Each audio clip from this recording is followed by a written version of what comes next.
So what's up sa inyo mga kaipak? Kapag aaralan natin ngayon ay papaano ba mag-French inhale.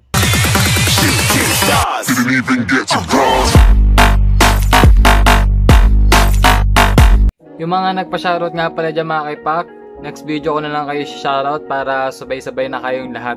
So bago ang lahat mga kaipak, please subscribe to my channel and click nyo na rin yung bell para update kayo sa mga videos na ilalabas ko. Si French inhale mga kaipak, sobrang dali lang ng trick na to. Siguro mga 2 weeks or 1 week magagawa nyo na to. Si French inhale mga kaipak ay may kapatid. Ang kapatid niya si Ben Inhale. Kung di kayo familiar sa trick na yung mga kaipak, meron akong tutorial nun dito sa channel ko. Eto, ayan, check nyo na lang kung trip nyo or kung gusto nyo rin matutunan. So si Ben Inhale mga kaipak, may strand siya. So kung mapapansin nyo, parang may guhit-guhit yung trick na yun. Itong si French inhale, wala siyang strand or kahit anong guhit. So paano nga ba ang French inhale mga kaipak? Ang unang step natin dyan mga kaipak, kailangan iipunin muna natin yung usok dito sa bunganga natin. Parang ganito. So parang ganun lang siya mga kaipak. Ang second step natin, push ng dila. So pag gagawin nyo yung tongue push, ganito lang.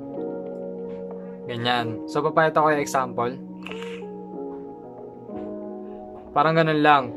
So ang third step natin, sa ilong natin. So kailangan na natin yan i-inhale para mas makuha natin lahat ng lalabas nating usok. So pag pinagsama natin yung tatlo, ganito yung kakalabasan. So parang ganon. Ang fourth step natin mga kaipak, jaw natin ilalabas na natin parang ganito. Ilalabas na natin ng onte and then gagawin na natin lahat ng step. So ganito siya.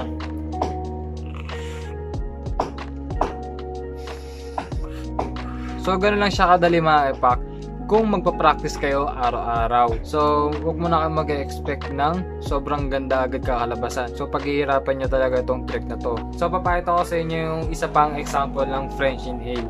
So ganito siya. So kung nakikita nyo, napakaganda niya tignan, di ba mga kaipak? Sobrang ganda talaga. So ang isang tip ko lang sa inyo, kumuha kayo ng salamin or cellphone, tignan nyo na lang kung tama ba yung ginagawa nyo o mali, kasi mas mapapadali yung process ng pagpo-practice nyo. So ayun lang yung tip ko sa inyo mga kaipak. Ang gear nga pala na gamit ko, ito pa rin, Vigad and Druga. So bigyan ko ulit kayo ng example.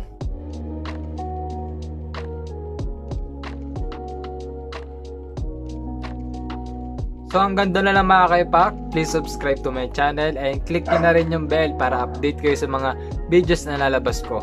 Like, share, comment. Comment na kayo sa baba kung nakaabot kayo dito sa trick na to and kung ano pang gusto nyong gawin kong content or kahit ano. And then kung gusto nyo magpa-shoutout and comment down below para makita ko and malista ko ulit. So hanggang doon na lang mga kaipak. Salamat sa panonood. Peace out.